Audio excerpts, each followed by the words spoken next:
Hello दोस्तों, मैं स्मिता हाजिर हूँ हिंदी ग्रामर की समस्या का समाधान लेके। आज हम बात करेंगे संज्ञा विषय पर, जो एक सामान्य विषय है, किंतु कभी कभी इसमें बाधाएं आ जाती हैं। किंतु इससे पहले आपको करना होगा सब्सक्राइब और दबाइए बेल आइकन, जिससे आप मेरे चैनल के साथ अपडेट रहेंगे।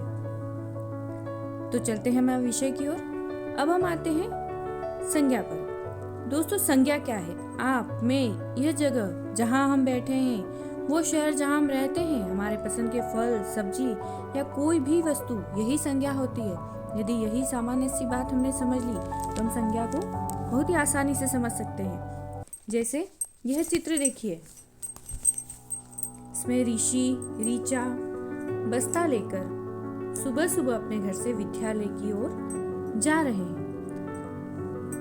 इस चित्र में संज्ञा क्या है? ऋषि, ऋचा, विद्यालय, घर, बस्ता, सड़क, यह सभी संज्ञा शब्द है।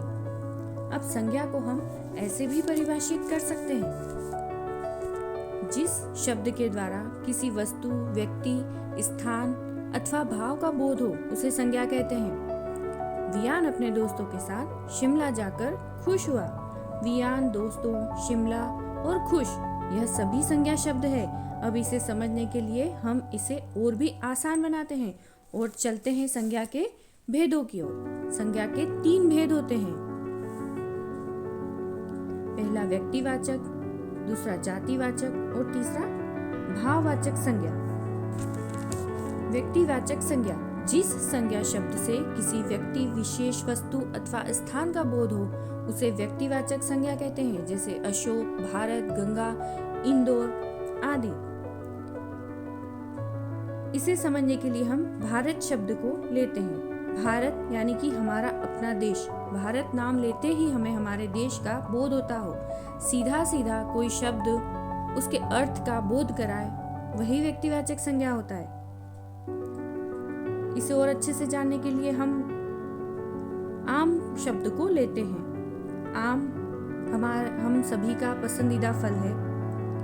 आम शब्द से हमें एक रसीले फल आम का बोध होता है, अन्य किसी फल का बोध नहीं होता है, अर्थात यह व्यक्तिवाचक संज्ञा है। अब हम चलते हैं जातिवाचक संज्ञा की ओर। जिस संज्ञा शब्द से किसी संपूर्ण जाति का बोध हो, उसे जातिवाचक संज्ञा कहते हैं। लड़का, घर, नदी, शहर आदि। जातिवाचक संज्ञा बहुत ही आसान है। जिससे शहर हमें सभी शहरों का बोध कराता है। शहर तो अनेकों होते हैं, जैसे दिल्ली, कलकत्ता, मुंबई, आगरा आदि। यानी कि शहर शब्द से हमें किसी एक शहर का बोध नहीं हो रहा है, समूची जाति का बोध हो रहा है, यानी कि यह जातिवाचक संज्ञा है। फल लिया, फल शब्द से हमें क्या बोध होता है? सभी फलों का बोध होता है, यानी कि समूची फल जाति का बोध होता है। यही जातिवाचक संज्ञा कहलाती है। अब आते हैं भाववाचक संज्ञा की ओर। जिस संज्ञा शब्द से पदार्थों के गुण, दोष, धर्म, अवस्था और विभिन्न व्यापार आदि का बोध हो, उसे भाववाचक संज्ञा कहते हैं। जैसे बचपन, ईमानदारी, भय आदि। बचपन, ईमानदारी और भय, यह क्या है? यह हमारे भीतर के गुण, दोष और भाव है।